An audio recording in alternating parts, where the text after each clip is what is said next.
हटिए, साइड में हटिए।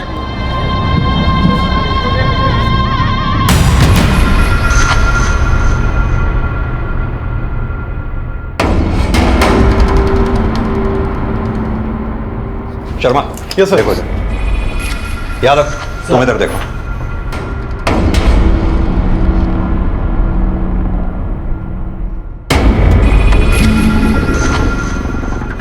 दीक्षित। सर,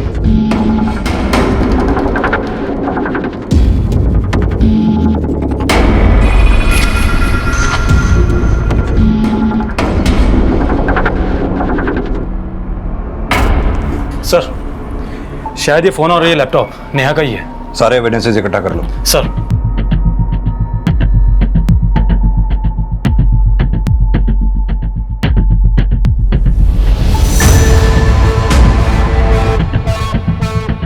सर वो एक्चुअली रात को एक छोटा सा गेट टुगेदर था। तो नेहा भी थी तुम लोगों के साथ इस पार्टी में? नहीं सर, वो हमारे साथ नहीं थी।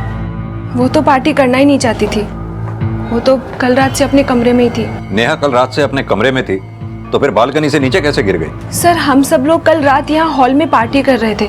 हमें तो वॉचमैन ने आकर बताया कि नेहा बालकनी से।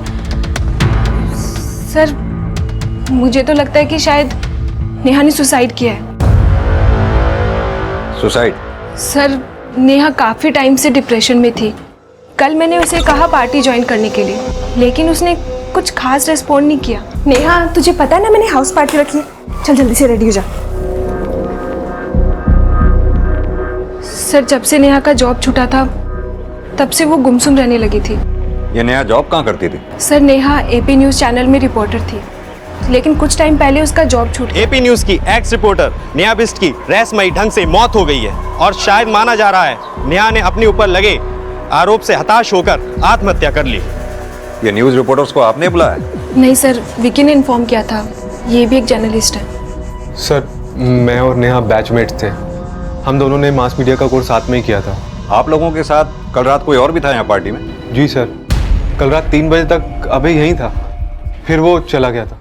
अभय कौन? सर नेहा का बॉयफ्रेंड। मैंने उसे इन्फॉर्म कर दिया, वो अभी आता ही होगा। नेहा की फैमिली या किसी रिश्तेदार को इन्फॉर्म किया आप लोगों ने? नहीं सर, एक्चुअली मुझे उनके बारे में कुछ ज़्यादा पता नहीं है। बस इतना जानती हूँ कि नेहा का नेटिव प्लेस रोहतक है। शायद अभय को उनके बारे में कुछ पता होगा। सर अमृता कह रही है कि नेहा ने सुसाइड किया है, लेकिन नेहा के रूम से तो कोई सुसाइड नोट मिला ही नहीं।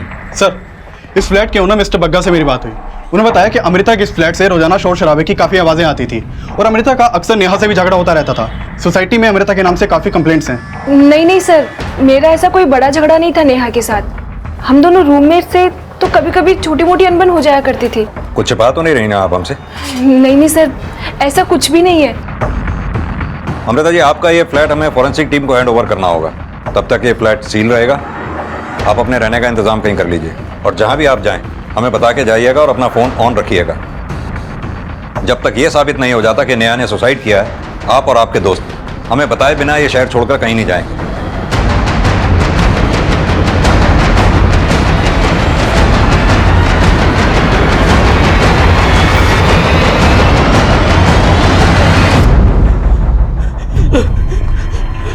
अमृता, अमृता ये कैसे हो गया? अमृता क्या हो गया? अमृता नहीं पता नेहा ने कब और कैसे कर लिया। आप कौन?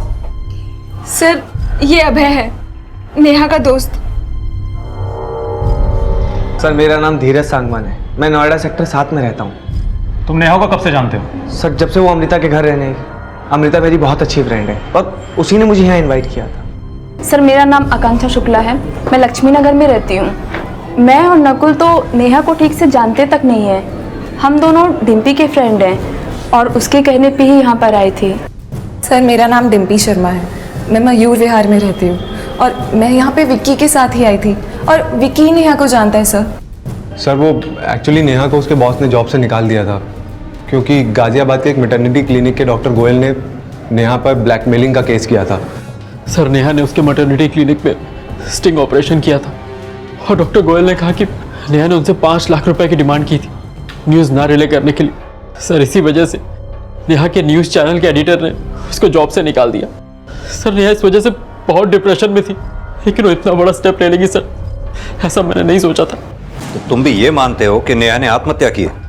आई डोंट नो सर, पर अमृता ने तो मुझे फ़ोन पर यही बताया। लेकिन उसी अमृता ने हमें यह भी बताया कि तुम रात 3 बजे तक नेहा के साथ में थे। हमें यह भी पता चला कि नेहा और अमृता के बीच अक्सर झगड़े हुआ करते थे। क्या ये बात नेहा ने तुम्हें पहले बताई थी? सर, कल रात नेहा काफ़ी अपसेट थी। नेहा, जो हुआ उसे भूल जाओ। कब तक यूं ही गुमसुम रहोगी? देखो ना कितनी रात हो चुकी है, जाके सो जाओ। तुम जाओ अभय, मैं सो जाऊंगी। तुम चलो मेरे साथ, आओ। अभय प्लीज प्लीज जाओ, मैं सो जाऊंगी।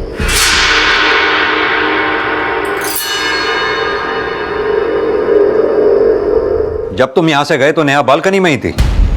जी सर, पर वो अमृता की वजह से नहीं, अपनी जॉब को लेकर अपसेट थी। नेहा को कब से जानते हो? सर, करीबन 4 साल से हम दोनों रिलेशन में थे। कैसा रिलेशन? मेरा मतलब तुम दोनों शादी करने वाले थे? सर, शादी के बारे में तो अभी तक हमने नहीं सोचा था। नेहा के पेरेंट्स को पता है तुम दोनों के रिलेशन के बारे में? जी सर, नेहा ने हम दोनों के बारे में अपने पेरेंट्स को बताया था। उन्हें इन्फॉर्म किया तुमने? अभी तक तो नहीं सर।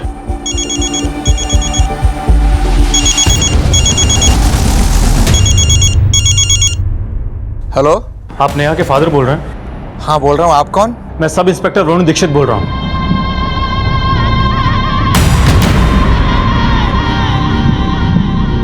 नेहा एक छोटे शहर को बिलोंग करती थी।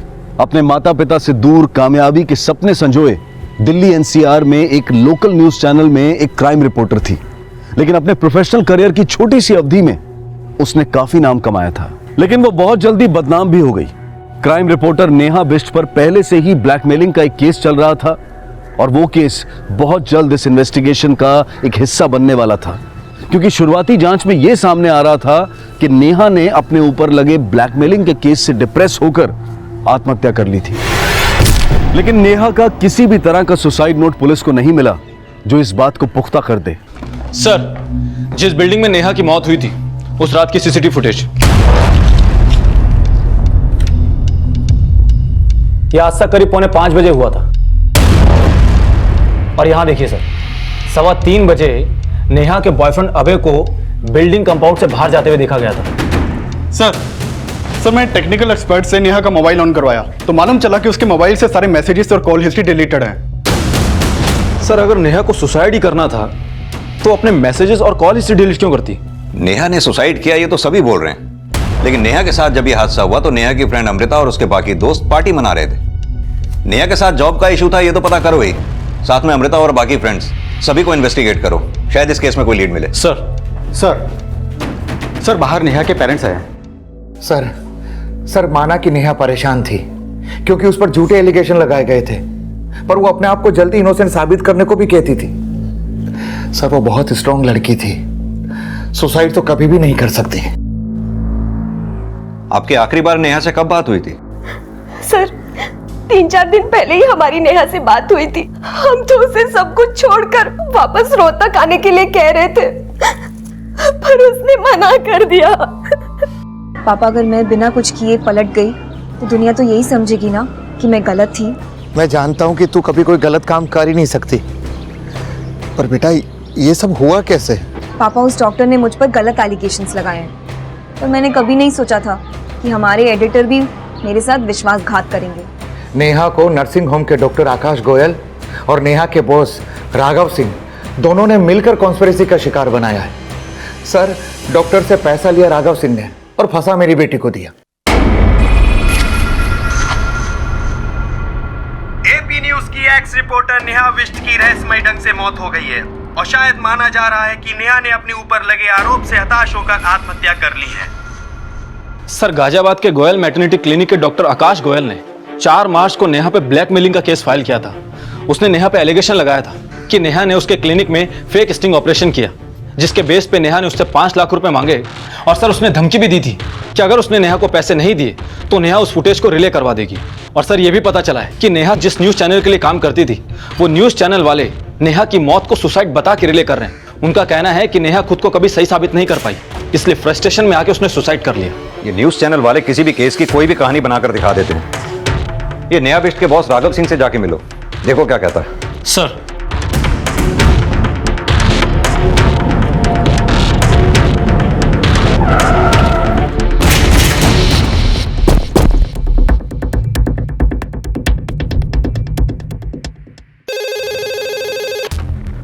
हाँ बोलो।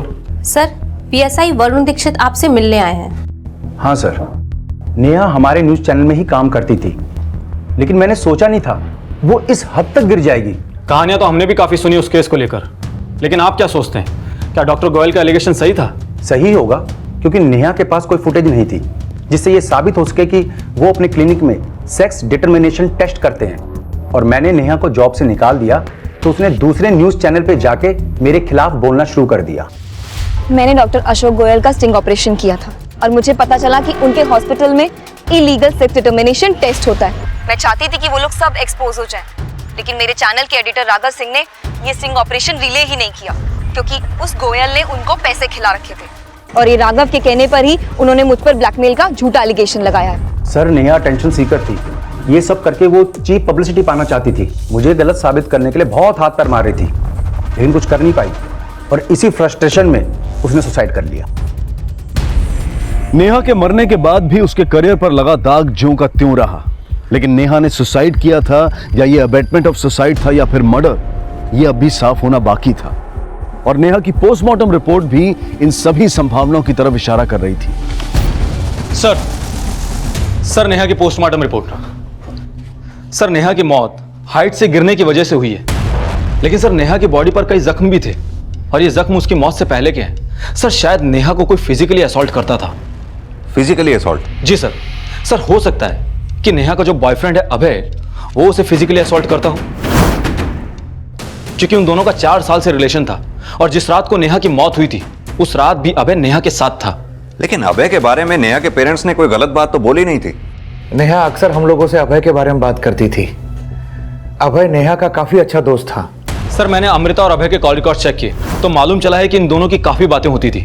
दीक्षित, कहीं ऐसा तो नहीं यह अभय अमृता और नेहा दोनों के साथ ही? हो सकता है सर, लेकिन सर मैंने नेहा के कॉल रिकॉर्ड्स भी चेक किए थे तो मालूम चला है कि नेहा ने आखिरी बार कॉल भरत शर्मा को किया था उसकी मौत से आधे घंटे पहले। ये भरत शर्मा कौन है? सर, ये भरत शर्मा वही है जिसने नेहा का इंटरव्यू लिया था, जिसमें नेहा ने डॉक्टर गोयल और राघव पर एलिगेशन लगाए थे।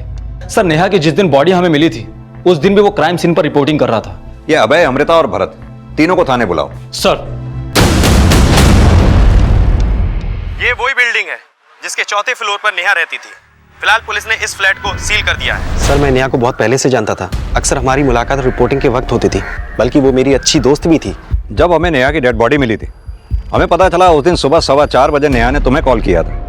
जान सकता हूँ तुम्हारी क्या बात हुई थी नेहा से? एक्चुअली सर, नेहा और अभय के बीच अनबन चल रही थी। मैं, अभय और नेहा कॉन्फ्रेंस कॉलिंग पर थे। सर, मैं अभय को समझा रहा था वो नेहा को थोड़ा स्पेस दे। कैसा स्पेस? सर, नेहा कुछ दिनों से उस केस को लेकर अपसेट थी, इसलिए उनके रिलेशन पर असर पड़ रहा था। हमें पता चला है अभय और अमृता के बीच काफी फोन कॉल हुआ करते थे, तो क्या अभय और नेहा के झगड़े की वजह यही तो नहीं थी? सर, इसके बारे में तो मैं आपको कुछ नहीं बता सकता, बल्कि अभय खुद नेहा पर शक करता था कहीं उसका किसी और के साथ अफेयर तो नहीं। किसी के साथ अफेयर है? कौन है वो? ऐसा कुछ नहीं है, वो सिर्फ शक करता था। सिर्फ शक ही करता था या उस पर हाथ भी उठाता था? सर, वो उसके लिए थोड़ा पॉजिटिव था, इसलिए शायद उस पर हाथ भी उठाता होगा। तुम्हें क्या लगता है नेहा ने आत्महत्या अभय से तंग आके की या उस केस की वजह से? सर, नेहा को मैं जितना जानता हूँ उससे तो लगता है नेहा कभी सुसाइड नहीं कर सकती। अगर नेहा सुसाइड नहीं कर सकती तो फिर उसका मर्डर करेगा कौन? आए दिन इस बच्चे को चोट लगती रहती है। 3 दिन पहले इसका सर फट गया था और आज ये जल गया। प्लीज ध्यान रखिए, बहुत छोटा बच्चा है। सर, अभय सिर्फ मेरा दोस्त है, मेरा कोई अफेयर नहीं था उसके साथ। लेकिन अभय तो नेहा से ज्यादा तुमको कॉल करता था। एक्चुअली सर, अभय को नेहा पे शक था। उसे लगता था कि नेहा का किसी के साथ अफेयर चल रहा है, इसीलिए वो मुझे नेहा पे नजर रखने के लिए कहता था। नजर रखने के लिए कहता था या तुम दोनों मिलकर नेहा को रास्ते से हटाने का प्लान बना रहे थे? नहीं सर, ऐसा कुछ नहीं है, पर यह बात सच है कि मुझे नेहा पर शक था कि उसका किसी लड़के से अफेयर था। किससे अफेयर था उसका? ये मुझे नहीं पता सर, पर मैंने उसे कई बार किसी लड़के के साथ देखा था। सर, मैं उस लड़के का चेहरा तो नहीं देख पाया, पर मैंने नेहा की बॉडी पर कई बार लव बाइट्स देखे थे। और इसीलिए तुम नेहा को मारा करते थे। नेहा की पोस्टमार्टम रिपोर्ट से हमने पता किया तुम उसे न सिर्फ मारा करते थे बल्कि उसे फिजिकली असॉल्ट भी किया करते थे। सर, मैं नेहा से प्यार करता था, मैं क्यों उस पर हाथ उठाऊंगा? तो पुलिस के शरीर पर घाव के निशान आए कहां से? सर, हो सकता है उसके उस बॉयफ्रेंड ने उसको मारा हो। चालाक बन रहा है। उस रात भी तेरा नेहा के साथ झगड़ा हुआ था या नहीं? सर, मैं मानता हूं कि मेरा नेहा से झगड़ा हुआ करता था, पर मैंने कभी नेहा पर हाथ नहीं उठाया सर। सर अभय चाहे जो बोले, लेकिन मैं जानती हूँ वो जब भी आता था नेहा को मार कर ही जाता था। और तुम फिर भी अभय के कहने पर नेहा की जासूसी करती थी। लेकिन सर मैंने अभय को बोल दिया था कि मुझे नहीं लगता कि नेहा का किसी और के साथ अफेयर चल रहा था। इनफैक्ट नेहा तो अभय से प्यार करती थी, लेकिन अभय जब भी घर आता था उसे पीट कर ही जाता था।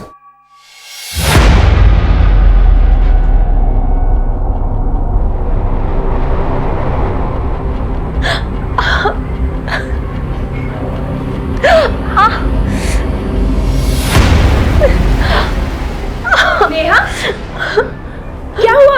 अमृता, क्या हुआ बता? अमृता, अभय ने मुझे बहुत मारा था। सर नेहा एक नंबर की झूठी थी। अमृता क्या वो सबसे यही झूठ बोलती थी कि मैं उसको मारता रहता हूँ, जबकि सर सच ये है कि मैंने उस पर आज तक हाथ नहीं उठाया। लेकिन लाश तो नेहा की ही मिली ना। लेकिन सर जब ये हादसा हुआ मैं तो वहाँ था ही नहीं। सर मैं आपको उस दिन अभय के बारे में बताना चाहती थी, और मुझे तो ये भी लग रहा था कि शायद नेहा ने अभय से तंग आकर सुसाइड कर ली। अगर नेहा ने सुसाइड किया है तो नेहा के फोन से मैसेजेस और कॉल हिस्ट्री किसने डिलीट की? सर नेहा अपने मैसेजेस और कॉल हिस्ट्री डिलीट कर दिया करती थी ताकि मुझे पता ना चल सके वो किससे बात करती थी।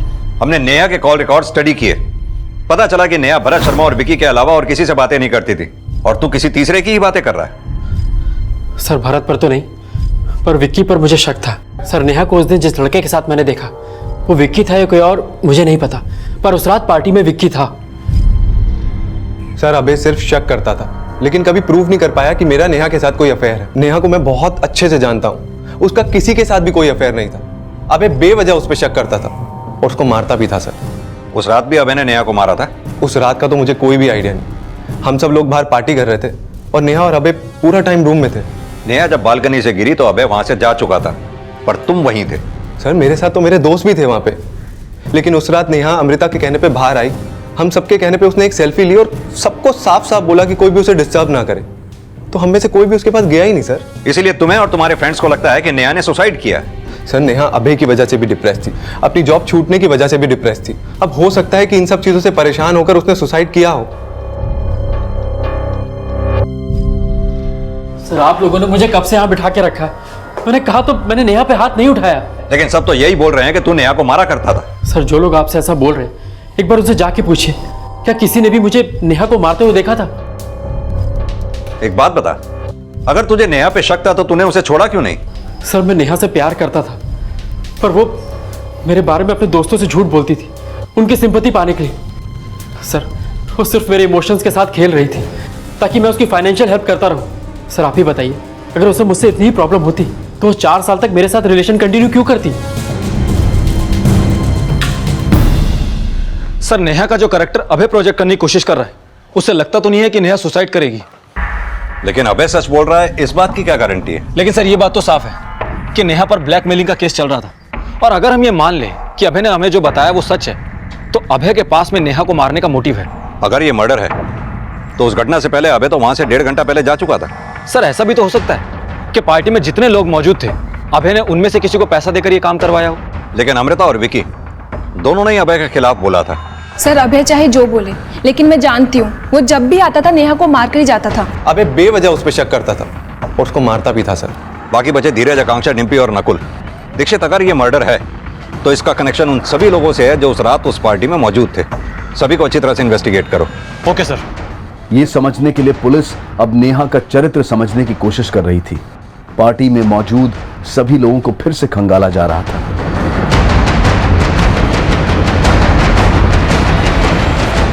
लेकिन नेहा के माता पिता अभय के बयान को झूठा बताकर यह दावा कर रहे थे कि नेहा कभी सुसाइड नहीं कर सकती। सर हमें नहीं मालूम था कि अभय नेहा पर ऐसा घटिया आरोप लगाएगा। लेकिन क्या नेहा ने आपको कभी बताया था कि उसे फिजिकली असॉल्ट किया जा रहा था? नहीं सर, उसने हमसे कभी कुछ नहीं बताया। वो अपनी तकलीफ कभी हमसे शेयर नहीं करती थी। यह भी तो हो सकता है कि नेहा को अभय असॉल्ट ना करता हो, कोई और करता हो। आपको क्या लगता है, क्या नेहा की लाइफ में अभय के अलावा कोई और भी था? सर क्या बात कर रहे हैं आप? नेहा अभय से बहुत प्यार करती थी, पर हमें क्या मालूम था कि राघव सिंह और डॉक्टर गोयल के अलावा अभय ने भी नेहा की नाक में दम कर रखा था।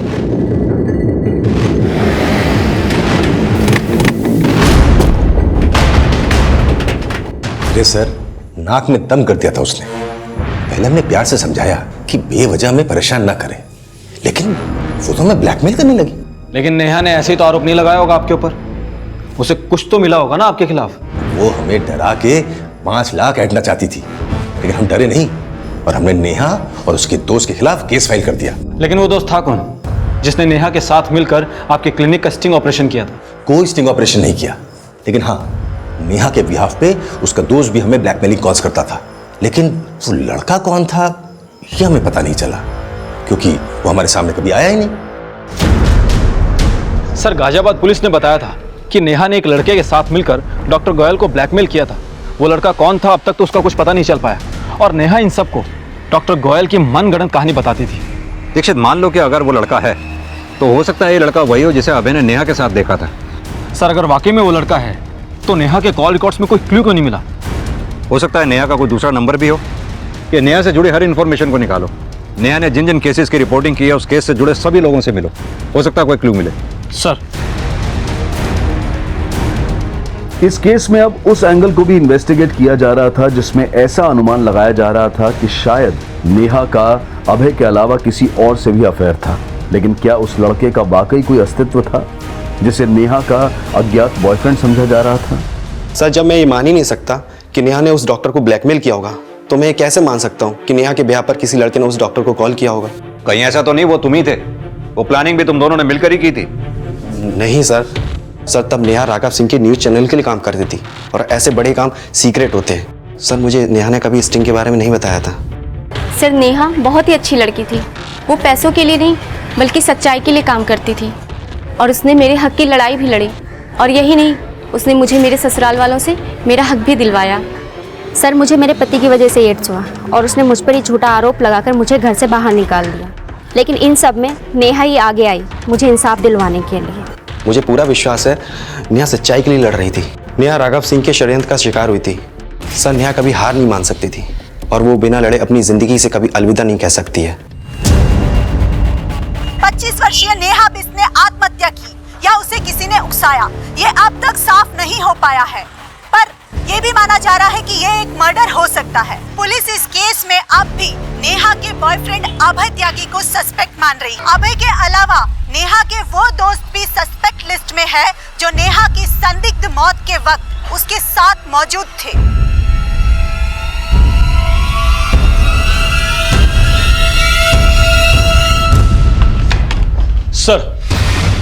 सर, नेहा का अभय के अलावा किसी और से अफेयर था ये तो मालूम नहीं चला है। लेकिन सर, मैंने विक्की के कॉल रिकॉर्ड चेक किए तो मालूम चला है कि आज से 10 दिन पहले तक विक्की की राघव सिंह से बात हुआ करती थी। दीक्षित, कहीं ऐसा तो नहीं कि राघव ने ही विक्की को नेहा को मरवाने के लिए हायर किया हो? क्योंकि राघव सिंह को यह डर था कि कहीं नेहा उसे एक्सपोज ना कर दे। सर, मैं मानता हूं मैं राघव को फोन करता था, लेकिन मैंने राघव के कहने पे नेहा को नहीं मारा सर। तो फिर राघव को फोन क्यों करता था? सर, मैं राघव को ही नहीं बल्कि उसके चैनल में बाकी रिपोर्टर से भी बात करता था फोन पे सर, क्योंकि मैं राघव के चैनल में जॉब करना चाहता था। क्यों? तुझे राघव नेहा से भी ज्यादा सच्चा लगता था? सर, ऐसा कुछ भी नहीं है, बल्कि मेरा राघव के चैनल में जॉब करने का आइडिया नेहा का ही था। वो चाहती थी कि मैं वहां जॉब करके राघव और उन डॉक्टर के खिलाफ एविडेंस कलेक्ट करूं। ऐसा भी तो हो सकता है तो राघव को नेहा की अपडेट देता हो और राघव के कहने पे ही तूने नेहा को। ऐसा कुछ भी नहीं है sir, please trust me sir. Abhay और अमृता के बाद अब विकी और राघव सिंह भी नेहा की संदिग्ध हत्या में प्राइम सस्पेक्ट थे, पर फिलहाल किसी के भी खिलाफ कोई ठोस सबूत नहीं मिल पाया था। और उनके साथ साथ पार्टी में मौजूद डिम्पी, धीरज, नकुल और आकांक्षा भी पुलिस की रडार पर थे। और इसी बीच इस केस में एक नया चेहरा सामने आया जिसने इस केस की दिशा ही बदल दी। Excuse me sir. जी बताइए। सर, मुझे सीनियर इंस्पेक्टर से मिलना है। कहिए, क्या बात करना चाहती हैं आप? सर, नेहा 2014 में हमारे मोहल्ले में किराए पे रहा करती थी। जब उसकी मौत की खबर मैंने टीवी पे देखी तो मुझे बहुत धक्का लगा। सर, मैं नेहा के बॉयफ्रेंड अभय के बारे में आपको कुछ बताना चाहती हूँ। बोलिए। सर, नेहा अपने बॉयफ्रेंड अभय से काफी तंग आ चुकी थी और 2014 में जब वो मेरे यहाँ रहती थी तो वो प्रेग्नेंट भी हुई थी। नेहा, नेहा, मैंने पनीर की सब्जी बनाई थी, तेरे लिए लेकर आई हूँ। क्या हुआ बेटा? कुछ नहीं मासी, बस ऐसे ही। सर, नेहा मेरा बहुत आदर करती थी। अपना दुख दर्द सब मुझसे बांटती थी। तभी उसने मुझसे कहा था कि अभय उससे शादी करने के बजाय उसका फिर से अबॉर्शन करवाना चाहता है। फिर से मतलब? सर, अभय पहले भी उसका अबॉर्शन करवा चुका था और इसी वजह से नेहा इधर उधर कई घर बदल चुकी थी। और 2014 में जब वो प्रेग्नेंट हुई थी तो इस बार वो बच्चा गिराना नहीं चाहती थी। बेटा तू घबरा मत, तू ये बात अपने पेरेंट्स को क्यों नहीं बताती? नहीं मासी, लोग बहुत परेशान हो जाएंगे। लेकिन अभय तुझसे शादी ही नहीं करना चाहता तो तू इस बच्चे को कैसे रखेगी? नहीं मासी, अभय मुझसे शादी करे या ना करे, मैं इस बच्चे को जन्म जरूर दूंगी। और फिर सर कुछ दिनों के बाद नेहा बिना अभय को बताए चंडीगढ़ शिफ्ट हो गई। उसके जाने के बाद अभय यहाँ आता था उसके बारे में पूछने के लिए, पर नेहा ने मुझे कुछ भी बताने के लिए मना किया था। नेहा चंडीगढ़ में किसके पास गई थी? सर ये तो उसने कभी नहीं बताया, लेकिन हाँ उसका फोन आया करता था। वहाँ चंडीगढ़ में उसने एक बेटी को जन्म दिया था। बेटी को जन्म दिया था? जी सर। फिर अचानक ही उसने कांटेक्ट करना बंद कर दिया और अब अचानक उसकी मौत के बारे में पता चला। और ये भी पता चला कि वो अभय से अभी भी टच में थी, तो मुझे बहुत हैरानी हुई। कैसी हैरानी? सर नेहा ने ही मुझसे कहा था कि वो अभय से कोई रिलेशन नहीं रखना चाहती, और ऐसा कभी सुनने में भी नहीं आया कि उसकी और नेहा की शादी हुई हो। नेहा ने अभय से शादी तो नहीं की? हाँ, अगर नेहा ने अभय के बच्चे को जन्म दिया था तो फिर वो बच्चा है कहाँ?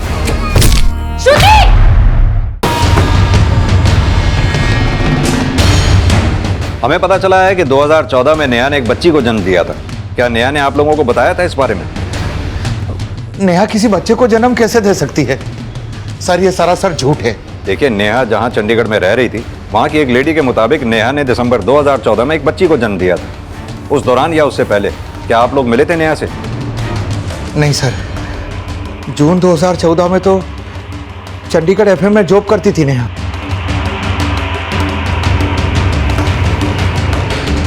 पुलिस ने जब चंडीगढ़ एफएम में कांटेक्ट किया तो सामने आया कि नेहा ने वहां जून 2014 में ज्वाइन किया था। लेकिन क्या नेहा सच में 2014 में प्रेग्नेंट थी? हाँ सर, प्रेगनेंसी के टाइम पे भी वो काम कर रही थी और सिटी हॉस्पिटल में उसने एक लड़की को भी जन्म दिया था। लेकिन उसके बाद उसने जॉब से रिजाइन दे दिया और नोएडा शिफ्ट हो गई। अच्छा, क्या नेहा ने अपनी बच्ची के बाप के बारे में आपको बताया? I mean, उसका हस्बैंड कौन है? नहीं सर, उसने अपने हस्बैंड के बारे में कभी कुछ नहीं बताया, बस कहती थी कि आउट ऑफ इंडिया रहते हैं। जब नेहा यहाँ पर जॉब करती थी उस दौरान उससे कोई मिलने के लिए आता था? नहीं सर, वो तो अकेली रहती थी। सर, मैंने पता किया, नेहा ने चंडीगढ़ के एक हॉस्पिटल में 16 दिसंबर को एक लड़की को जन्म दिया था। लेकिन सर, नेहा ने हॉस्पिटल रिकॉर्ड में अपने हस्बैंड का नाम नहीं बताया। अगर नेहा ने वाकई किसी बच्ची को जन्म दिया था तो वो बच्ची है कहाँ पर? सर, नेहा की बेटी इस वक्त कहाँ होगी ये तो मालूम नहीं चला है। और सर, मैंने नेहा की रूममेट अमृता और नेहा से जुड़े बाकी सभी लोगों से पूछताछ की, लेकिन कोई कुछ नहीं जानता। सर, मैंने अभय के बैंक अकाउंट भी चेक किए, वो हर महीने किसी पूनम त्यागी के नाम पर पैसा ट्रांसफर करता है। पूनम त्यागी? ये अभय का सरनेम भी तो त्यागी ही है ना? क्या लगती होगी वो उसकी? सर, पूनम त्यागी का अकाउंट जिस बैंक में है वो रोहतक में है और अभय का नेटिव भी रोहतक में है। अभय के बयान शुरू से ही सस्पिशियस रहे हैं। ऐसा करो, रोहतक जाओ, शायद वहां अभय और नेहा के बारे में कुछ जानकारी हासिल हो। सर,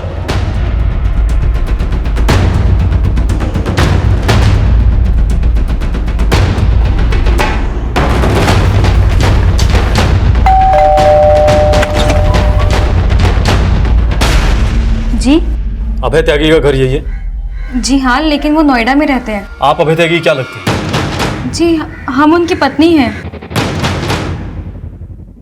आपका नाम? जी पूनम त्यागी। ये बच्ची किसकी है?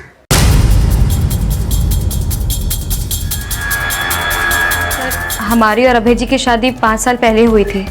वो शुरू से ही नोएडा में काम करते थे। शादी के 1 साल बाद उनकी माँ का देहांत हो गया, लेकिन फिर भी वो हमें अपने साथ नहीं ले गए। महीने 2 महीने में वो आते हैं हमसे मिलने और फिर वापस चले जाते हैं। नाराज क्यों हो रही हो? इस बार आऊँगा तो ज़्यादा दिन रुकूंगा, ठीक है? अब हंस भी दो। हम माँ नहीं बन पा रहे थे। गोद लिया है? उन्होंने हमसे झूठ कहा था। अभी कुछ समय पहले ही हमें पता चला कि ये उनकी प्रेमिका नेहा बिष्ट की बेटी है। नेहा बिष्ट की? आपको नेहा के बारे में किसने बताया था? सर, अभी कुछ समय पहले यहाँ एक आदमी आया था। जी? आप अभय की पत्नी हैं? जी, उसने मुझे अभय जी और नेहा के संबंध के बारे में सब कुछ बताया। उसने ये कहा कि अभय जी ने नेहा की मर्जी के खिलाफ ये बच्ची मुझे लाकर दी है। नेहा यहाँ आएगी और अपनी बच्ची अपने साथ ले जाएगी। उसके जाने के बाद हमने अभय जी को फोन भी किया था। अरे क्या बकवास कर रही हो तुम? मैं किसी नेहा वेहा को नहीं जानता। लेकिन वो आदमी तो कह रहा था ये बच्चा आपका और नेहा का है। अरे भाड़ में क्या वो आदमी? तू मेरी बात का विश्वास करेगी या उस गैर मर्द का?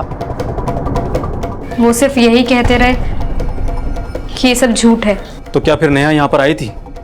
नहीं सर, लेकिन थोड़े टाइम पहले हमें पता चला कि नेहा ने सुसाइड कर लिया नोएडा में। अच्छा, जिस आदमी ने नेहा की बच्ची के बारे में आकर आपको बताया था, वो आदमी कौन था? सर, उसने हमें अपने बारे में कुछ नहीं बताया।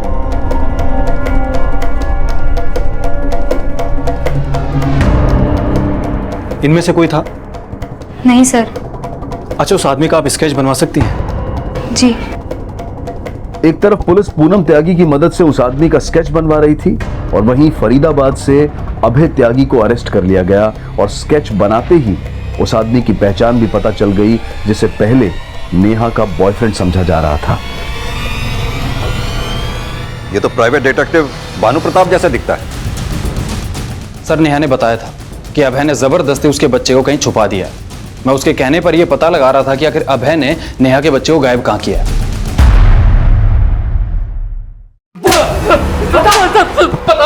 बोल, नेहा को तूने मारा है ना? बोल। सर, बताता हूँ सब बताता हूँ सर। चल बता।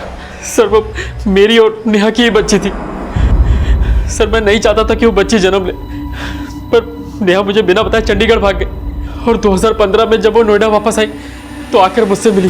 सर, मुझे डर था कि नेहा मुझे कभी भी एक्सपोज कर सकती है, इसलिए मैंने उसको झांसे में लेकर उसको झूठ बोला और उस बच्ची को वहां से गायब कर दिया और वो बच्ची अपनी बीवी को दे दी। उसको बोला कि मैंने इसे अडॉप्ट किया है।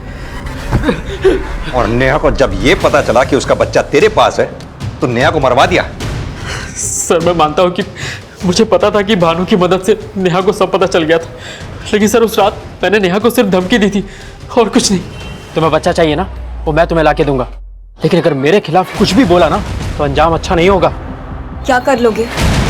जान से मारोगे? अरे जान से मारना होता ना तुझे बहुत पहले मार चुका होता, लेकिन मैं तुझे अपनी जान बना के रखना चाहता हूँ।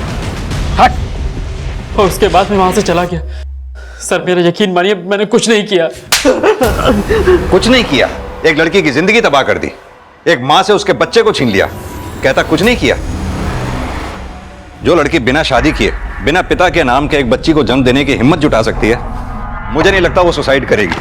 खासतौर से तब जब उसे यह पता चल चुका हो कि उसकी बच्ची अभय की बीवी के पास है। दीक्षित, मुझे नहीं लगता ये सुसाइड है, ये मर्डर। लेकिन सर, ये मर्डर अभय ने तो नहीं किया होगा, क्योंकि वो हादसा होने से 1.5 घंटे पहले ही वहां से निकल चुका था और बहुत तोड़ने के बावजूद भी वो यही मान रहा है कि उसने नेहा को मारने के लिए किसी को पैसा नहीं दिया। अगर नेहा के मर्डर में अभय की इन्वॉल्वमेंट नहीं है तो बाकी बचे अमृता, विकी, धीरज, डिम्पी, नकुल और आकांक्षा, इनमें से कोई भी हो सकता है, क्योंकि नेहा के साथ जो कुछ भी हुआ ये सभी उस क्राइम सीन पर उस वक्त मौजूद थे। सर, पूनम जहां रहती थी वहां से पता चला कि वो नेहा की बच्ची को अक्सर मारा करती थी और पिछले 15 दिनों में बच्ची को काफी चोटें भी आई। सर, हमें जब पता चला कि वो बच्ची अभय जी और उनकी प्रेमिका की है तो हमें उससे नफरत सी होने लगी। हम मानते हैं सर कि गुस्से में हमने उस पर हाथ उठाया, लेकिन सर। लेकिन क्या बच्ची से ही नफरत हुई या नेहा से भी? हमें सबसे ज्यादा नफरत अभय जी से है। हमारा बस चलता तो हम उसको मार देते हैं। कहीं नेहा को भी मरवाने में तुम्हारा हाथ तो नहीं है? नहीं सर, हम उसे क्यों मरवाएंगे? दीक्षित, मुझे नहीं लगता इस पूनम का नेहा के मर्डर से कोई कनेक्शन होगा। फिर भी पूनम की सारी एक्टिविटीज पता करो। सर,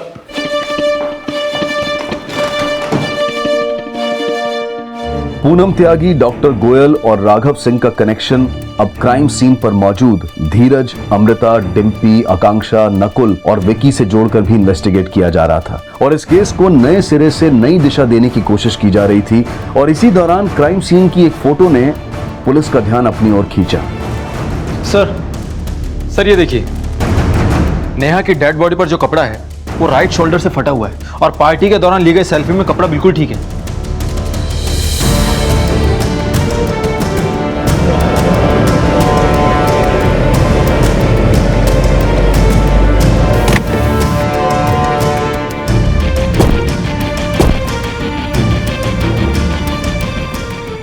सर ये रेलिंग तो बिल्कुल प्लेन है, इस पर ऐसी कोई भी नुकीली चीज नहीं है जिससे सुसाइड करते वक्त नेहा के कपड़े फट जाए। लेकिन सर अभय का कहना था कि उस रात को अभय और नेहा के बीच में सिर्फ बहस हुई थी, हाथापाई नहीं। सर उस रात मैंने नेहा को सिर्फ धमकी दी थी और कुछ नहीं। लेकिन दीक्षित इतना होता है कि नेहा की किसी ना किसी के साथ जरूर झड़प हुई थी। सर पूछताछ के दौरान पता चला था कि अमृता और नेहा के बीच में झगड़ा होता था और अमृता अभय के कहने पर नेहा की जासूसी कर रही थी। हो सकता है कि उस रात को भी अमृता और नेहा के बीच में झगड़ा हुआ हो, या फिर अभय के कहने पर अमृता ने नेहा को मारने की कोशिश की हो और वो उसमें कामयाब भी हो गई हो।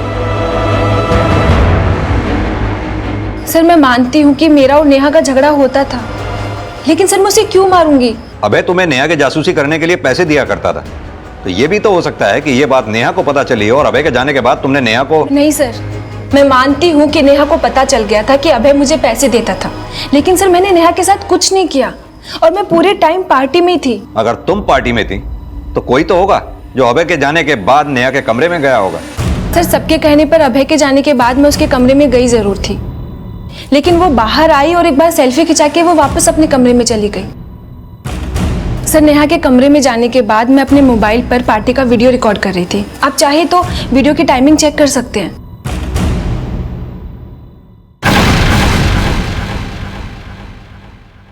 सर ये देखिए, इसकी डिटेल्स अच्छी तरह से चेक करो। Okay sir.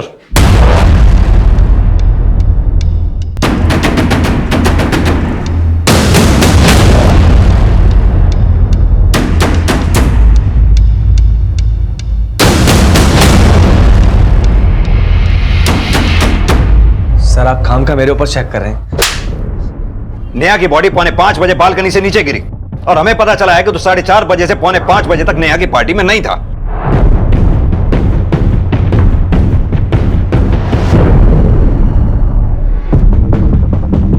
सर सकता सर मैं वॉशरूम गया हूं। तू कहां गया था, क्या किया, सब पता चल गया हमें। हमें यह भी पता चला है कि तूने फेसबुक पे फेक आईडी बना रखी थी जिस पे तू लगातार नेहा को फ्रेंडशिप रिक्वेस्ट भेज रहा था। अब तो खुद सच बोलेगा या हम उगलवाए? बोल। बता दो साहब, उस रात में जब वॉशरूम गया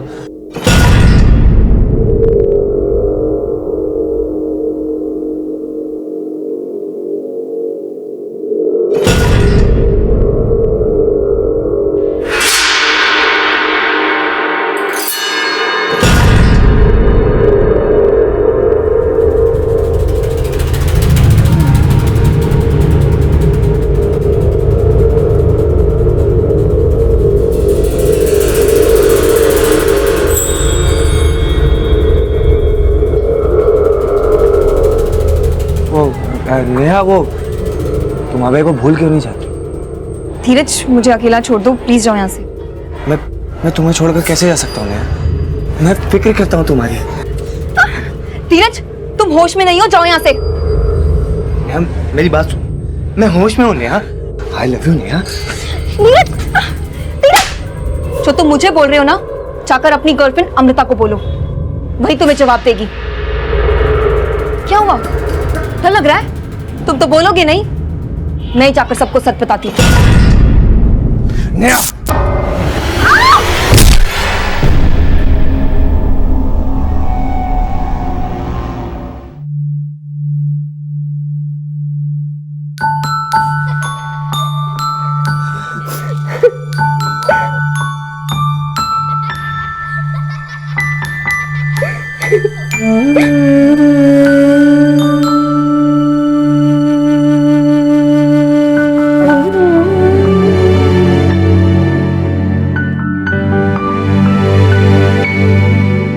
हालांकि नेहा के जीते जी उसे उस केस में क्लीन चिट नहीं मिल पाई जिसमें डॉक्टर गोयल द्वारा उस पर ब्लैकमेलिंग का आरोप लगाया गया था, लेकिन यह जग जाहिर था कि नेहा ना सिर्फ एक जुझारू रिपोर्टर थी बल्कि एक ऐसी मां भी थी जिसने अपने बच्चे को जन्म देने के लिए पिता के नाम को और शादीशुदा होने को भी जरूरी नहीं समझा। अब नेहा के माता पिता और उसका दोस्त और क्राइम रिपोर्टर भरत शर्मा नेहा की वो अधूरी लड़ाई लड़ने की कोशिश कर रहे हैं जिसमें नेहा को नहीं बल्कि न्यूज एडिटर राघव सिंह और डॉक्टर गोयल को दोषी मानकर उनके खिलाफ कार्रवाई की जा रही है।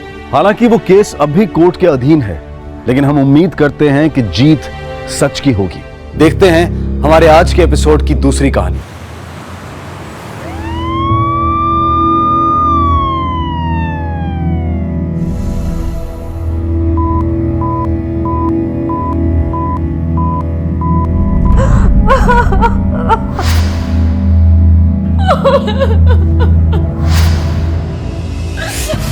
अस्मी मत रो।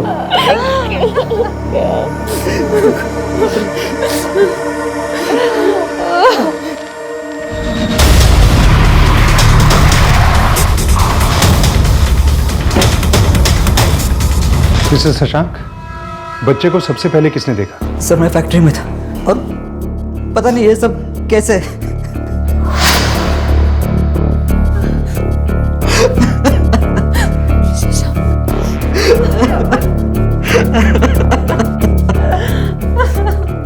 कोई बात नहीं, आप संभालिए अपने आप को।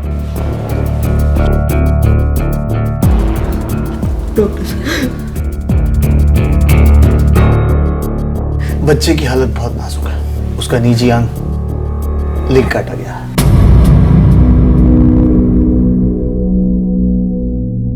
मेरा बच्चा, कोई उसके साथ ऐसा कैसे? डॉक्टर साहब वो ठीक तो हो जाएगा ना? देखिए मैं कोई झूठा दिलासा तो नहीं देना चाहता क्योंकि खून काफी बह गया है और वो बहुत नन्ही सी जान है। अगले 24 घंटे काफी क्रूशियल है, हम पूरी कोशिश करेंगे।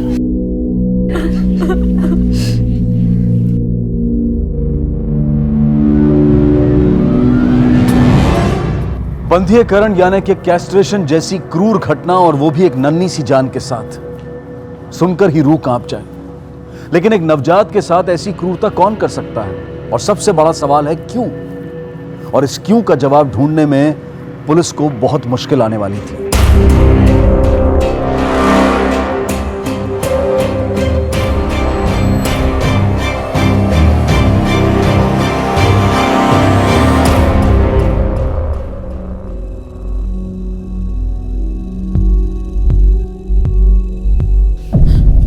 मुझे मेरे बच्चे से मिलना है। अभी उसकी कंडीशन बहुत क्रिटिकल है, आप धीरज रखिए।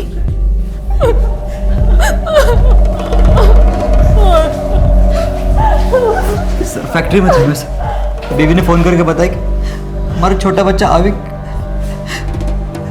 सर इतने छोटे बच्चे के साथ ऐसा कोई कैसे कर सकता है सर? हम भी वही पता लगाने की कोशिश कर रहे हैं। इन्वेस्टिगेशन शुरू कर दी है, जल्दी को लीड मिलेगी। आप अपने परिवार का ख्याल रखिए। मेडिकल से ये दवाई ले आइए तुरंत। जी सर।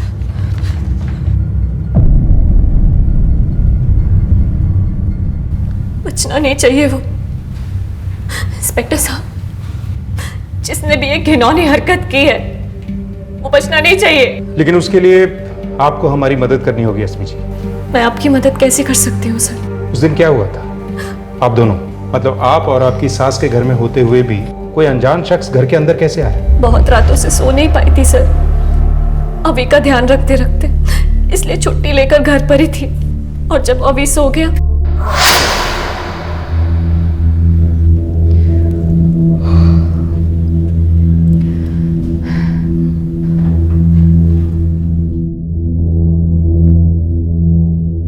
मम्मी जी, मैं बहुत थक गई हूँ, ऊपर सोने जा रही हूँ। अभी सोया हुआ है, आप थोड़ी देर उसका ध्यान रखना। हाँ हाँ तू सोने जा, मैं पूजा करके आती हूँ, मैं देखती हूँ।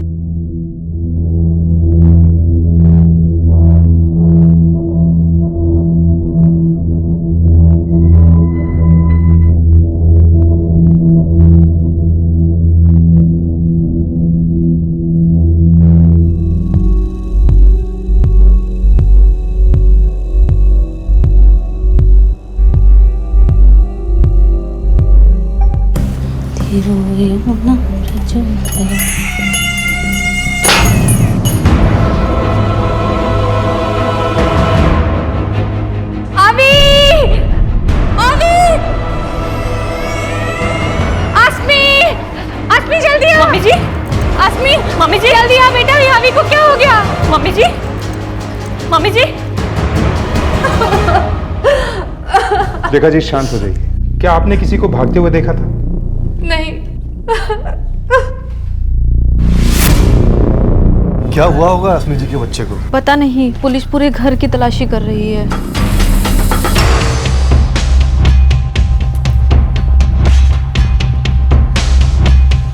रश्मि, इसे फॉरेंसिक के लिए भेजो।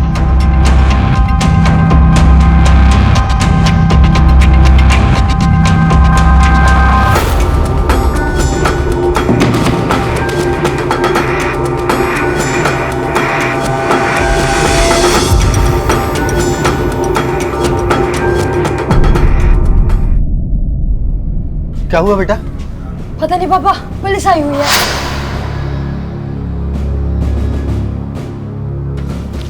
हाँ, अंदर नहीं जा सकते। अरे आप मुझे नहीं रोक सकते, ये मेरे भाई का घर है। एक मिनट,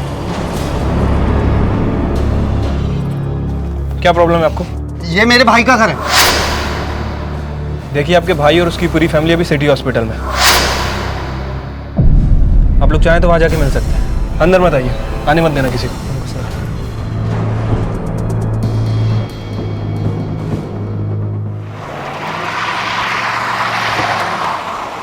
सर, कैंची का इस्तेमाल किया गया था, घर में ही मिली थी। सर, मैंने फॉरेंसिक टेस्ट के लिए भेज दी है। ऐसा कौन कर सकता है? सर, जिसने भी किया बड़ी आसानी से घर में घुसा और एक कांड करके चला गया। इसके पीछे कोई साधारण कारण तो हो नहीं सकता, क्योंकि बच्चे को जान से मारने की कोशिश नहीं की गई, सिर्फ उसे बधिया बनाने के उद्देश्य से उसके निजी अंग पे वार किया गया। इसके पीछे जरूर कोई पागल मनोवैज्ञानिक कारण जुड़ा होगा। हो सकता है सर। एक रूपरेखा तैयार करो, कौन ऐसा जुर्म कर सकता है? क्या किसी को बेटा पैदा होने से तकलीफ थी, या फिर लड़के को अपने लिए कोई खतरा समझता हो? ठीक है सर। सर, मैं अड़ोस पड़ोस में भी पूछताछ करवाता हूँ। तब तक बच्चे के माँ बाप से एक बार फिर से बात करके देखते हैं, शायद अब वो कुछ बताने की स्थिति में हो। ठीक है सर।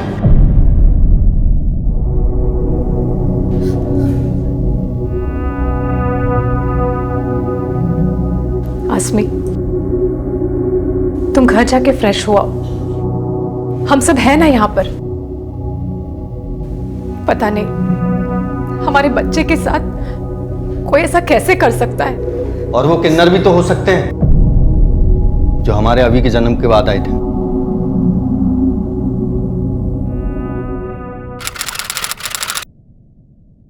हाय हाय, लाओ बधाई ला बच्चे की। अरे अब कुछ दिन पहले मैंने आपको 2000 रुपए दिए थे, आप लोग फिर आ गए। हाय हाय, हमें कब दिया? वो दूसरी थी। ला 2-3 हजार रुपए बच्चे के ऊपर से उतार के दे दे। ला, दे ना दे। क्या है तुम लोगों का? एक बार में समझ में नहीं आती, जब देखो मुंह उठा के चले आते हैं, पैसे का पेड़ में उगते हैं। निकलो यहाँ से। शशांक, तुम इन लोगों को नहीं जानते, ये लोगों को डरा डरा के उनसे पैसे हड़पते हैं। मैंने कहा निकलो यहाँ से। हाय, क्या हड़पते हैं रे? खुशी से 2-3 हजार रुपया बच्चे से उतार के मांग रहे। चल चुपचाप दे दे 2-3 हजार रुपया। चल ला। धमकी? धमकी किसको दे रहा हो? निकलो यहाँ से। गलत लोगों से पंगा ले रहा है तू, पछताएगा, एक दिन पछताएगा। श्राप लगेगा तुझे, तेरे बच्चे को, देखना। श्राप लगेगा? क्या श्राप लगेगा? भैया चुप हो जाओ तुम प्लीज। ये लीजिए, ये पैसे लीजिए। चल चल, नहीं चाहिए तेरे पैसे मुझे। चल, भिखारी समझ के रखा है क्या? पछताएगा, एक दिन पछताएंगे तुम लोग, देखना। सर, वो उस दिन बहुत बददुआ देकर गई थी, वो कुछ भी कर सकती थी। उसके बारे में तो पता चल ही जाएगा, लेकिन वो घर के अंदर कैसे घुसी, जो अंदर से बंद था, और कोई रास्ता भी नहीं है घर में आने का। ये घर की चाबी किसी और के पास भी होती है क्या? हाँ, एक चाबी मेरे घर पर है, लेकिन सिर्फ उस दिन मेरे बच्चे घर पर थे। मैं और हर्षनी तो ऑफिस गए हुए थे। आपके बच्चों की उम्र क्या है? मेरा बेटा मानव 13 साल का है और पिंकी 6 साल की। अब आप ये मत सोचने लगे कि ये काम मेरे बच्चों ने किया होगा। आप कुछ जल्दी ही अग्रेसिव नहीं हो जाते? बच्चों से पूछताछ तो करनी होगी।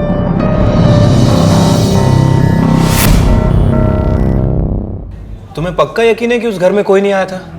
ऐसा भी हो सकता है कि कोई इस घर से चाबी लेकर गया।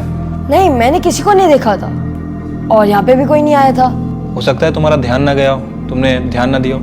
बच्चा थोड़ी ना हूँ मैं। जब मम्मी पापा ऑफिस जाते हैं तो पिंके का ख्याल मैं ही रखता हूँ। 1 मिनट के लिए भी नजर नहीं हटती है मेरी।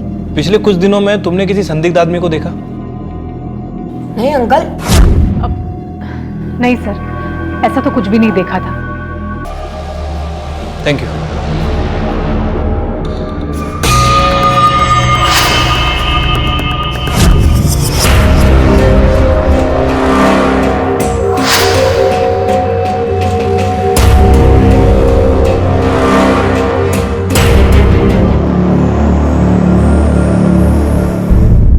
सर, अड़ोस पड़ोस में तो सब कुछ नॉर्मल ही लग रहा है। किसी के पास ऐसा कुछ करने की कोई ठोस वजह नहीं रख रही है। परिवार में बेटा होने की वजह से भी कोई जलन वाला मामला नहीं लग रहा है। काफी इज्जत है शशांक की कॉलोनी में। और उसका भतीजा मानव? सर, मानव के बारे में कुछ खास बात पता चली नहीं है। थोड़ा एटीट्यूड वाला है, काफी गुस्से में रहता है, अपने बाप पे गया है सर। वो बच्चा मानव हर वक्त एक चाकू अपने पास रखता है। लेकिन किसी ने तो अपनी भड़ास निकाली है इस नन्ही सी जान पर। हो सकता है सर। वैसे सर, इस कहानी में किन्नर भी है।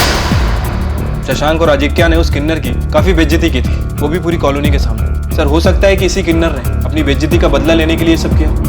इस वक्त शक हमें सभी पे करना है। पता करो ये कहाँ मिलेगी। सर मैंने खबरियों को अलर्ट कर दिया, जल्दी उसके बारे में पता चल जाएगा। और मानव के बारे में भी पता करो, हो सकता है उसने किया, क्या उसके पास कोई वजह थी? उसके स्कूल में पता करो, दोस्तों से पता करो, और अजिंक्या की बेटी पिंकी, उससे भी बातचीत करो। उस वक्त वो थी मानव के साथ, शायद वो कुछ बोल दे। ठीक है सर।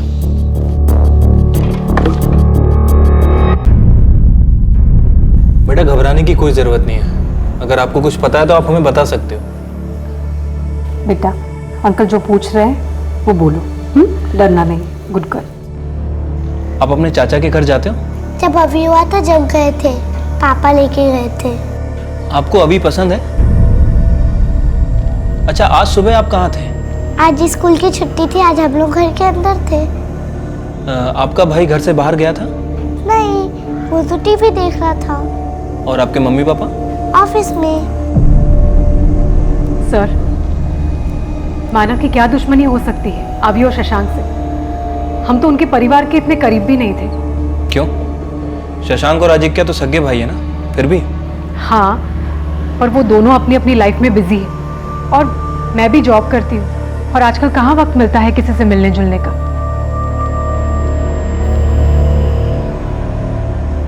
कुछ खा लो, ले लो, खा लो।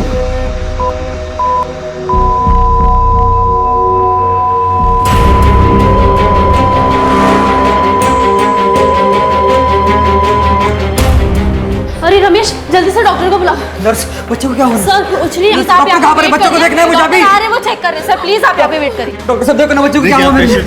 डॉक्टर सर एक मिनट सर।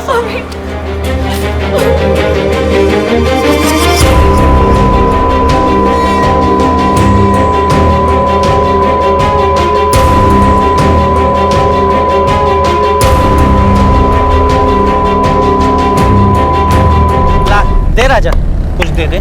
छुट्टा नहीं है मेरे पास, अब जा। अरे राजा भला होगा तेरा, चिकने दे दे, दुआ देंगी मैं तुझे। नहीं तो आगे चल के तेरा एक्सीडेंट हो गया तो।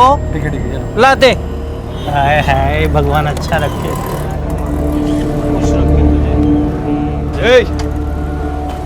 सलाम साहब। क्या नाम है तेरा? लक्ष्मी। बहुत बद्दुआएं दे रही लोगों को, क्या बात है? अरे कहाँ साहब, लोग या तो श्रद्धा से पैसे देते या तो डर के। कुछ दिन पहले यही बोलकर आई थी ना एक कॉलोनी में बच्चे के बाप को, जब उसने पैसे देने के लिए मना कर दिया था। याद आया? याद दिलाऊं? गलत लोगों से पंगा ले रहे तू, पछताएगा, एक दिन पछताएगा। शाप लगेगा तुझे, तेरे बच्चे को, देखना। अरे साहब उसका भाई बहुत गुस्सा कर रहा था, गाली गलौज कर रहा था। हमारा भी कुछ आत्मसम्मान है कि नहीं? पैसे दे रहा था हमको, लेकिन नहीं, हम पैसे लिए बगैर वहाँ से चले गए हम लोग। चली तो गई, लेकिन गुस्सा तो होगा ना तेरे दिल में। बदला लेने की कोशिश तो की होगी ना तूने? अरे साहब ऐसे ही हम बदला लेने लगे, राह चलते पता नहीं कितने लोगों को मारना पड़े हमको। ये तो हमारा रोज का काम है। वो किस्सा तो मुझे याद भी नहीं था। और जाओ गुनहगार को पकड़ो, और कुछ मदद लगे तो मैं हूँ यहाँ, मुझे बुला लो। चलो, जय हिंद।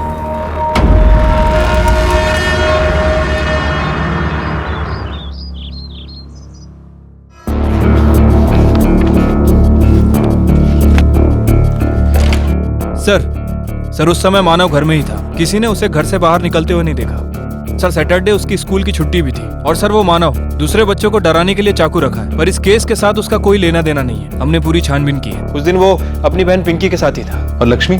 सर लक्ष्मी उस दिन के बाद कॉलोनी में नहीं दिखी, और ना ही उसका कोई साथी। इनफैक्ट वो उस दिन रामनगर में थी। रामनगर में किसी के घर पे कोई बच्चा हुआ था। सर उस दिन के बाद शशांक की कॉलोनी में किसी भी संदिग्ध व्यक्ति को नहीं देखा गया।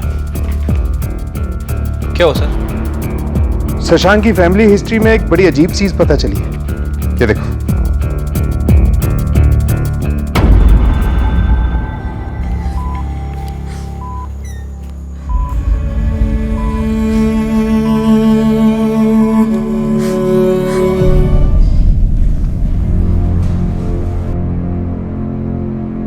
इंस्पेक्टर साहब। अस्मी कहाँ है? जी अंदर है। बुलाइए, हमें उनसे कुछ बात करनी। सर आप मुझसे पूछ लें, क्या बात है सर? देखिए बेहतर होगा हम उन्हीं से बात कर लें। आप बुलाइए उन्हें। नर्स अस्मी जी को बुलाइए।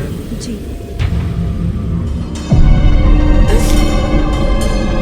अस्मी मैम, आपको बाहर इंस्पेक्टर साहब बुला रहे हैं।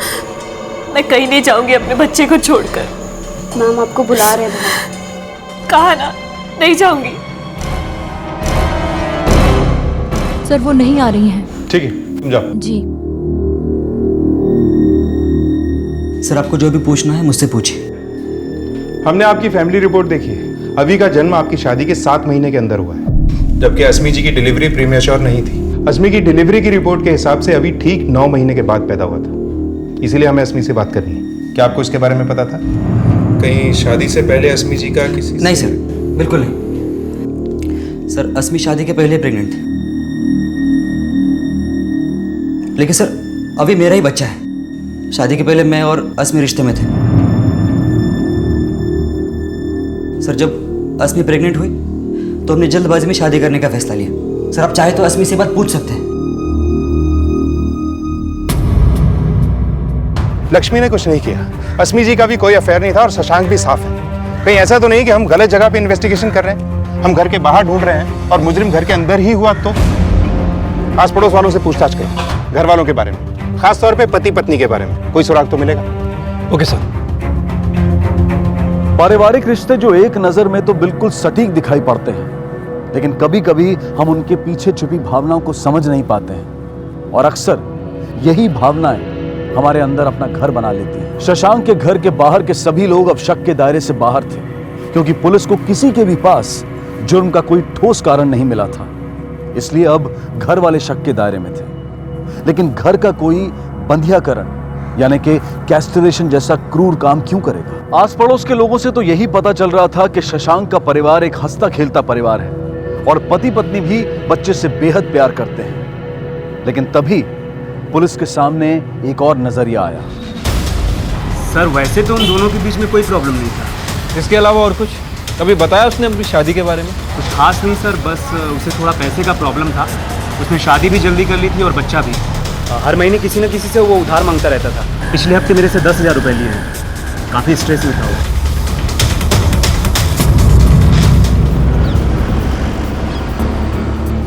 सिर्फ पैसों की तंगी की वजह से कोई अपने ही बेटे के साथ ऐसा कर सकता है क्या? सर हो सकता है कि बेटे को सारी परेशानियों की जड़ मानता हो। जो भी प्रॉब्लम उसे हो रही हो, इस सब का कारण वही हो।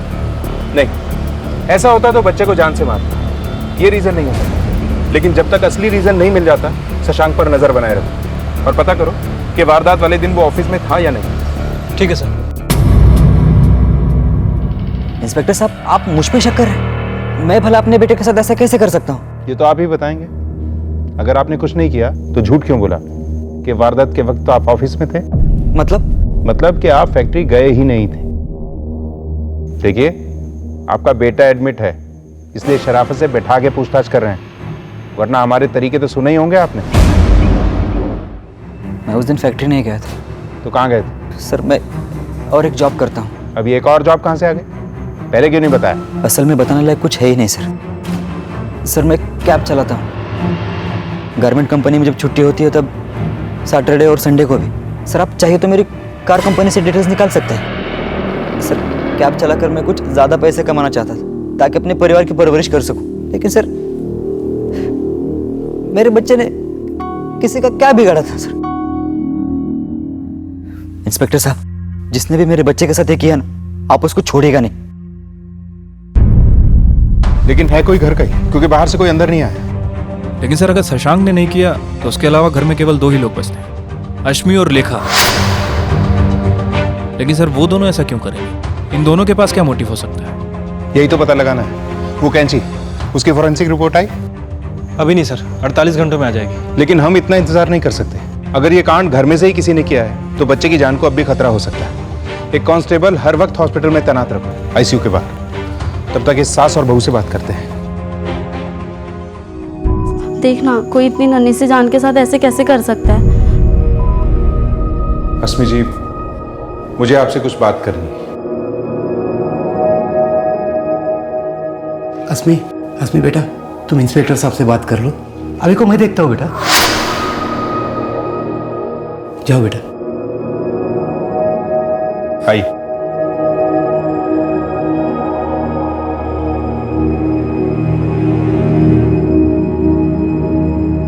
अस्मी जी, हमारी इन्वेस्टिगेशन एक अजीब से मोड़ पर आकर फंस गई। इसलिए मैं आपसे पूछना चाहता हूँ, आपको क्या लगता है इस सब में आपके पतिदेव या सासू माँ का हाथ हो सकता है? ये क्या कह रहे हैं सर आप? ऐसा कैसे हो सकता है? देखिए, हमने सभी संदिग्धों को टटोल कर देख लिया है, कुछ भी नहीं मिला। इस सब में किसी घर वाले का ही हाथ है, क्योंकि किसी बाहर वाले की घर के अंदर तक पहुंच नहीं हो सकती। सर शशांक ये सब करने के बारे में सोच भी नहीं सकता। और मम्मी जी, साहब, मेरा बेटा और बहू तो जान छिड़कते हैं अभी पर, वो दोनों ऐसा कुछ नहीं कर सकते साहब। लेखा जी, ठीक से याद करके बताइए, हो सकता है कि आप हमारी कुछ मदद कर सकती हैं। अभी के जन्म के बाद आपके बेटे और बहू में कुछ बदलाव आया? सर, वो मम्मी जी अभी के जन्म से पहले बहुत खुश थी। शशांक के ना होने पर हमेशा पास में रहती थी, मेरा अभी का बहुत ध्यान रखती थी।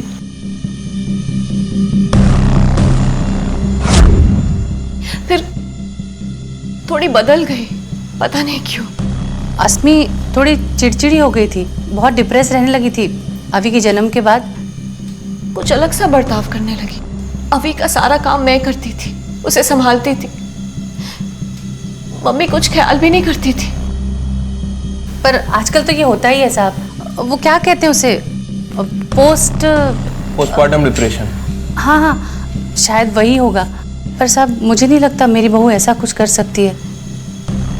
नहीं सर, मम्मी ऐसा नहीं कर सकती।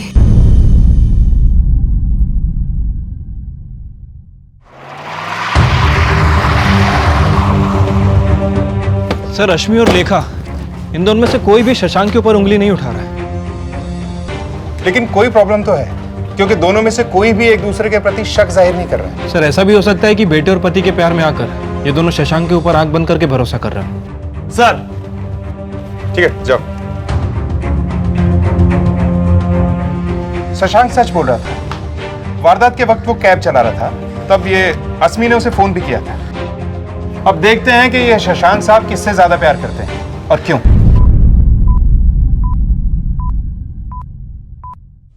इंस्पेक्टर साहब आए थे, उन्हें शक है कि घर वालों में से किसी ने ये किया है। ऐसा कैसे हो सकता है? अच्छा, मम्मी जी, क्या वो ऐसा कर सकती है? तुम्हें याद है मैंने बताया था कि वो कुछ बदल सी गई है। हाँ? अच्छा, वो भी तुम्हारे बारे में कुछ ऐसी बातें कर रही थी। जब से अभी पैदा हो तुम कुछ बहक सी गई हो। अस्मी, अगर माँ की ये बात मैं मान नहीं सकता, तो तुम मेरी माँ के बारे में ऐसे कैसे बात कर सकती हो? वो मुझे दोष दे रही थी। और तुम भी तो मुझे दोष दे रही हो। तुम मुझ पर इल्जाम कैसे लगा सकती हो बहू? मम्मी जी, आप सच में बदल गई है। पहले तो बहुत ध्यान रखती थी हमारा, अब आपको प्रॉब्लम है ना हमसे, तभी ऐसे बर्ताव कर रही है हमारे साथ। हाँ? एक मिनट, क्या लगा रखा है? हॉस्पिटल है, तमीज से रहिए। डॉक्टर साहब, अभी कैसा है? अस्मी जी, जब तक वो यूरिनेट नहीं करता हम कुछ नहीं कर सकते। उसकी ज़िंदगी अब भी खतरे में है। हालांकि उसकी सेहत पहले से काफ़ी बेहतर है, पर हमें कंप्लीट रिकवरी के लिए वेट करना होगा। आपको क्या लगता है दोनों में से कौन हो सकता है? सर, आप प्लीज मुझे और मेरे फैमिली को बख्श दीजिए। सर, वो टेंशन ना कर एक दूसरे पे इल्जाम लगा रही है। देखिए, मैं जानता हूं कि इन दोनों के अलावा और कोई नहीं हो सकता है। और सर, मैं ये भी जानता हूं कि इन दोनों में से किसी ने भी नहीं किया है सर। एक तरफ मेरे बच्चे की माँ है और सर दूसरी तरफ मेरी अपनी माँ है सर, वो दोनों ऐसे सोच भी नहीं सकते। दो ही संदिग्ध बचे थे और सर दोनों के ऊपर आरोप लगाने के लिए हमारे पास जुर्म की कोई सॉलिड वजह नहीं है। ऐसा कुछ भी करने के लिए वजह काफी स्ट्रांग होनी चाहिए। क्या वजह हो सकती है? हमने जो साइकोलॉजिकल रूपरेखा तैयार करवाई थी उसकी रिपोर्ट मंगवाओ। तब तक इस अजिंक्य और हर्षिनी से दोबारा बातचीत करते हैं। ठीक है सर। ये क्या बोल रहे हैं आप? मम्मी और अस्मी?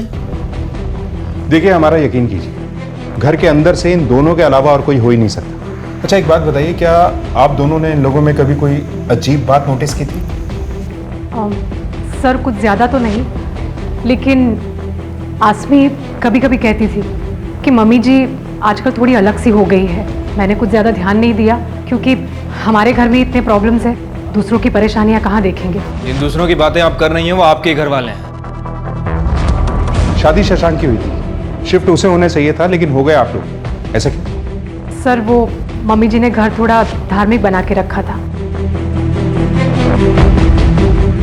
और इनको कभी कभी नॉनवेज खाने का और शराब पीने का शौक है। हमें पता था कि मम्मी जी को ये सब बिल्कुल पसंद नहीं आएगा, इसलिए वो कुछ बोले इससे पहले ही हम लोग अलग हो गए। जैसे ही शशांक की शादी हुई हमें बहाना मिल गया, क्योंकि मैं ये सब करता था, अगर मम्मी को पता चलता तो उनके धार्मिक घर में दाग लग जाता। और वैसे भी इसमें गलत क्या है? आखिरकार संदिग्धों की गिनती 2 तक आ पहुंची, लेकिन उनके खिलाफ कोई भी ठोस सबूत नहीं थे।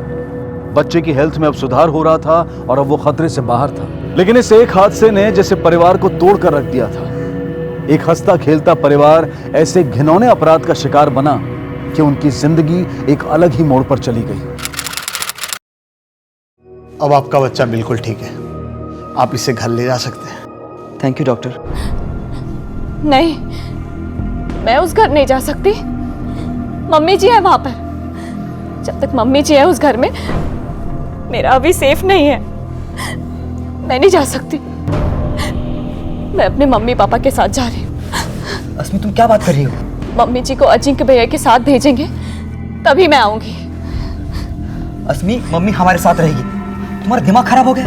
आप मम्मी के ऊपर शक कर रहे हैं? अभी उनका पोता है। नहीं, मैं नहीं रह सकती उस घर में। मैं जा रही हूँ। मैं अपने मम्मी पापा के साथ जा रही हूँ। सॉरी। शशांक बेटा, ये जगह इन सब बातों के लिए ठीक नहीं है। जाने दे उसे, सब ठीक हो जाएगा धीरे धीरे। चल हम सब घर चलते हैं, सब ठीक हो जाएगा बेटा।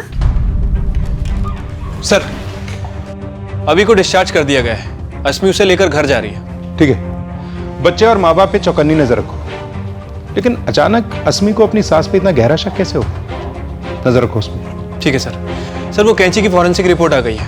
रिपोर्ट के मुताबिक कैंची पर दोनों ही औरतों के फिंगरप्रिंट है। जाहिर सी बात है, दोनों ही उसे यूज करती होंगी। ये तो पक्का है कि बाहर का कोई नहीं था। अपराधी इन दोनों में से कोई एक है, लेकिन सबूत हमारे पास किसी के भी खिलाफ नहीं। सर, एक चीज और है जिस पर हमने गौर नहीं किया। सर, हो सकता है कि शशांक और लेखा ये दोनों आपस में मिले हों, और हो सकता है कि हमें गुमराह करने की कोशिश भी कर रहे हैं। सर, माना कि उस दिन शशांक घर पर नहीं था, लेकिन ये हो सकता है कि अपनी माँ से बोलकर उसने कांड करवाया। हो तो सकता है।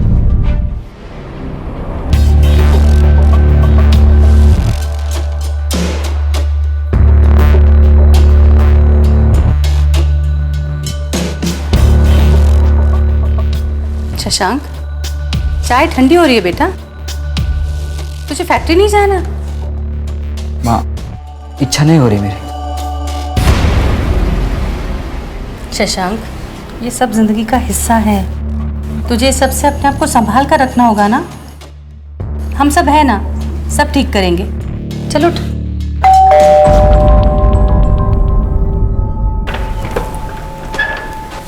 इंस्पेक्टर सर, अभी कैसा है? सर अभी अब ठीक है। मैं उन्हें जल्द से जल्द घर ले आऊंगा। बस वो जरा सी डरी हुई सी है। मुझे तो चिंता इस बात की है साहब कि अभी उस पागल औरत के पास है। मैं तो शशांक से कह रही हूँ कि अभी को ले आए और भूल जाए उस औरत को।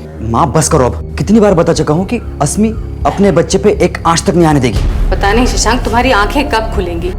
शशांक जी, हम आपका डीएनए टेस्ट करवाना चाहते हैं। आई होप आपको कोई आपत्ति नहीं है। अस्मी शादी से पहले ही प्रेग्नेंट हो गई थी, इसलिए इस बात की पुष्टि कराना बहुत जरूरी है कि ये बच्चा आपका है। सर, आपको अभी भी लगता है कि अस्मी का कोई अफेयर था और उसी के चलते मैंने बच्चे पे हमला किया? सर, आप ये बात तो खुद चेक कर चुके हैं कि उस दिन मैं कहां पर था। ऐसा भी तो हो सकता है कि आपने किसी और की मदद ली हो ये करने में। सर, आप डीएनए टेस्ट करवाइए। गुड, मैं आज ही हॉस्पिटल से किसी को भिजवा देता हूँ। सर, आप अपना टाइम बर्बाद कर रहे हैं। अरे मेरे अभी को बचाइए उस औरत से। वहां उसकी जान को खतरा है। देखा जी, हमें क्या करना है वो हमें पता है। मैं भिजवाता हूँ आज ही हॉस्पिटल से। सर, शशांक तो बड़ी आसानी से डीएनए टेस्ट के लिए मान गया। मतलब वो मकसद नहीं है, फिर कौन हो सकता है? सर, लेखा जी को पूरा भरोसा है कि यह काम उसकी बहू ने किया है। आज तक कभी उसे ऊंची आवाज में बात करते हुए नहीं देखा। आज पहली बार वो यही कह रही थी कि यह काम उसकी बहू ने किया है। सर, हो सकता है कि बच्चे की चिंता में काफी टेंशन में। शायद अस्मी के मायके जाके चेक करते हैं। ठीक है सर।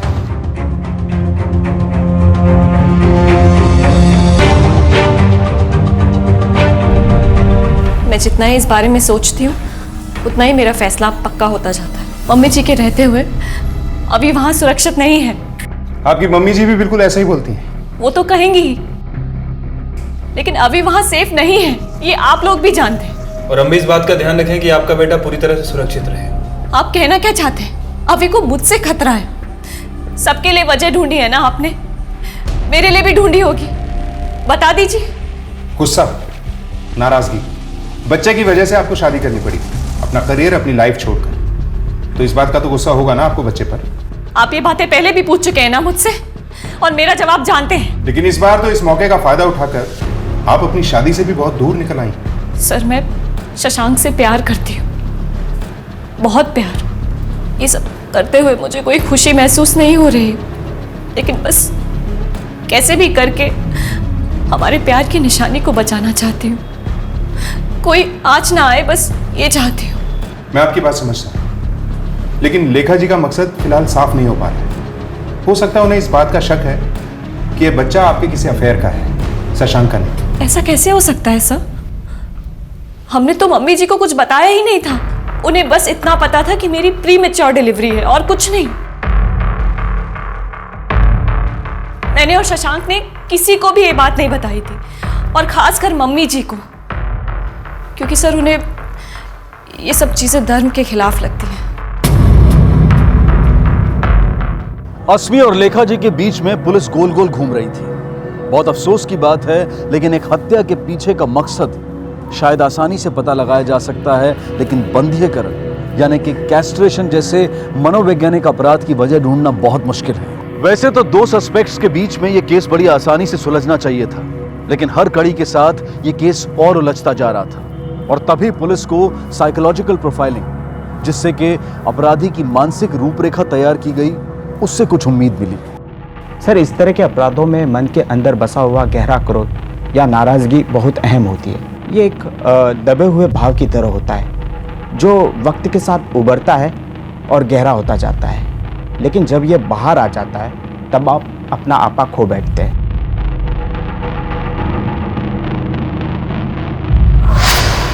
सर, लेखा जी को पूरा भरोसा है कि यह काम उसकी बहू ने किया है। आज तक कभी उसे ऊंची आवाज में बात करते हुए नहीं देखा। आज पहली बार वो यही कह रही थी कि यह काम उसकी बहू ने किया है। सर, हो सकता है कि बच्चे की चिंता में काफी टेंशन में। अस्मी जी, आपको बाहर इंस्पेक्टर साहब बुला रहे। मैं कहीं नहीं जाऊंगी अपने बच्चे को छोड़कर। मैम, आपको बुला रहे हैं। कहा ना, नहीं जाऊंगी।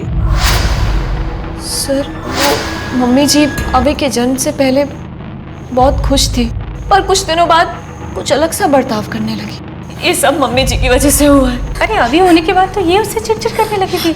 मैं चिड़चिड़ करती थी कि आप कर रही थी? मैं तो शशांक से कह रही हूँ कि अभी को ले आए और भूल जाए उस औरत को। यस। क्या हुआ सर?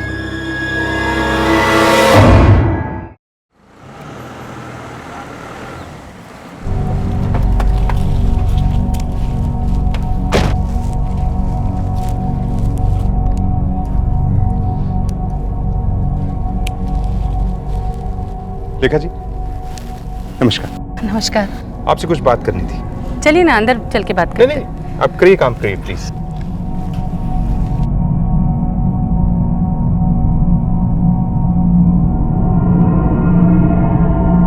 खराब पत्ते काट रही हैं आप शायद।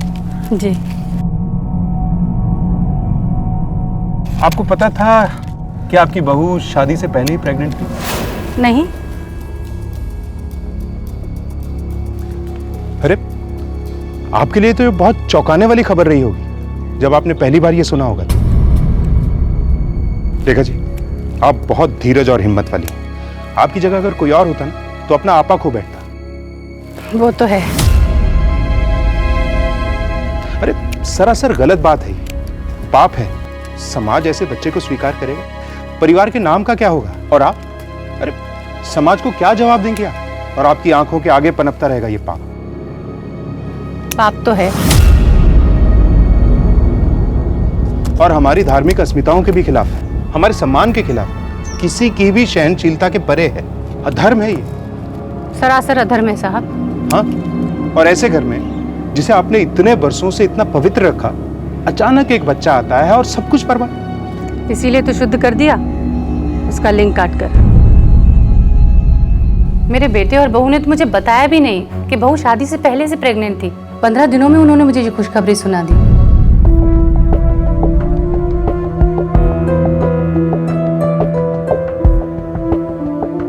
अरे क्या हुआ? क्या बात है? कुछ बोलोगे भी?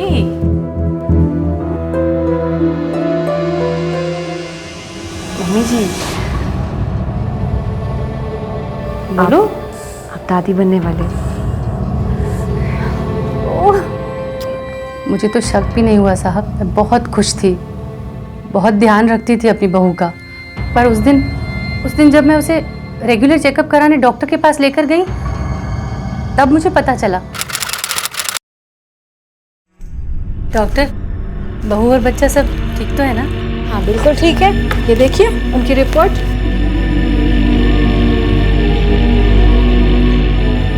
डॉक्टर, ये बच्चा कुछ ज़्यादा जल्दी बड़ा नहीं हो रहा? जल्दी तो नहीं, 5 महीने में बच्चे का इतना ही विकास होता है।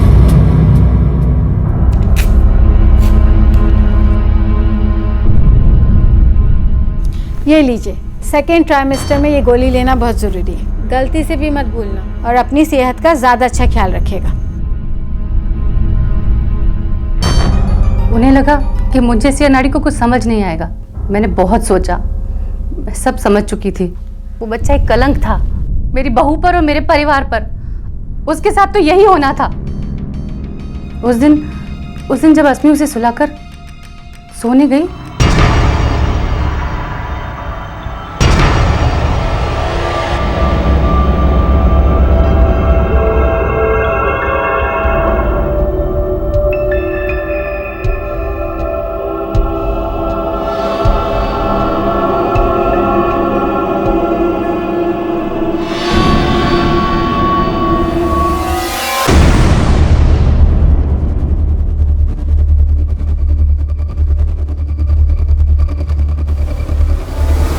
शुद्ध करना जरूरी था ताकि उसमें से उस पापी औरत का खून निकल जाए।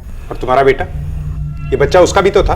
तो संयम रखना औरत की जिम्मेदारी है, और शादी से पहले शारीरिक संबंध रखना हमारे धर्मशास्त्रों के खिलाफ है। लेकिन उसके बाद इन दोनों ने शादी की। आप नहीं समझोगे इंस्पेक्टर, पाप तो पाप ही होता है ना। धर्म और शास्त्र की इस अजीब व्याख्या का हर्जाना एक नन्ही सी जान को भुगतना पड़ा। और बड़े दुख की बात है कि एक औरत होकर भी लेखा जी अस्मी के बारे में ऐसे ख्याल रखती थी। और उससे भी ज्यादा दुख की बात यह है कि उन्हें अपने पोते से जरा भी लगाव नहीं था। उस बच्चे की गलती सिर्फ इतनी सी थी कि वो उनकी मर्यादा के दायरे के अंदर पैदा नहीं हुआ था। लेकिन ये दायरे बनाने का हक हमें देता कौन है? और इन सब बातों में उस नन्ही सी जान अभी का क्या दोष था? दादी और पोते के अटूट रिश्ते पर यह किस्सा हमेशा के लिए एक काला अध्याय बनकर रहेगा। अस्मी, मुझे माफ कर दो। मुझे नहीं पता था कि मेरी माँ इस। इट्स ओके शशांक, इसमें तुम्हारी गलती नहीं थी।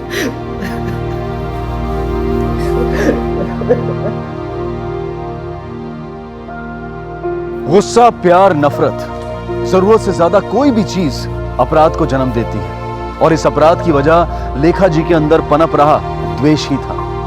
ईश्वर और धर्म में अटूट श्रद्धा रखना गलत नहीं है, लेकिन फिर कौन सा धर्म और ईश्वर एक मासूम बच्चे पर इस तरह के अपराध को सही साबित कर सकता है?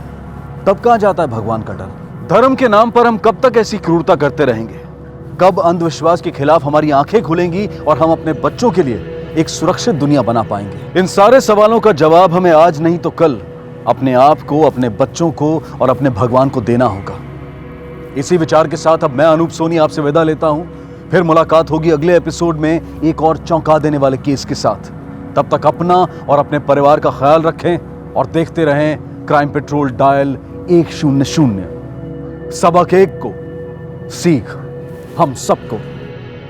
जय हिंद। इस तरह के और भी एपिसोड देखने के लिए हमारे चैनल को सब्सक्राइब करें और बेल आइकन दबाना ना भूलें।